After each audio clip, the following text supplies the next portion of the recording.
Hello mga kasasi, ito ang breakfast ko, saging na sabaw. So, luto na po yan. Tapos, luncheon meat. At saka, syempre kape. Hindi mawala ang kape sa breakfast. So, ayan mga kasasi. Ayan. Ito naman mga kasasi, luncheon meat. Nagluto ko para sa mga bata. So, kakain din ako niyan, pero isang piraso lang. So, ayan. So, hindi ako masyado doon sa mga ganyang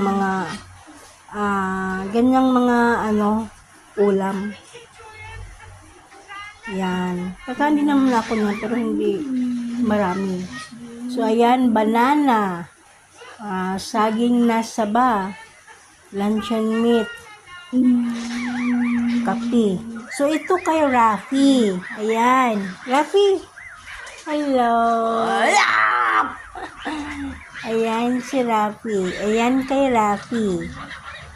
Rice and luncheon meat.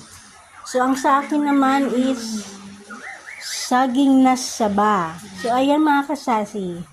So, ayun ang ating almusal ngayon. So, itong kape natin, hindi mawala ang kape natin sa breakfast. So, ayan. So, thank you, and happy breakfast to all. God bless you all.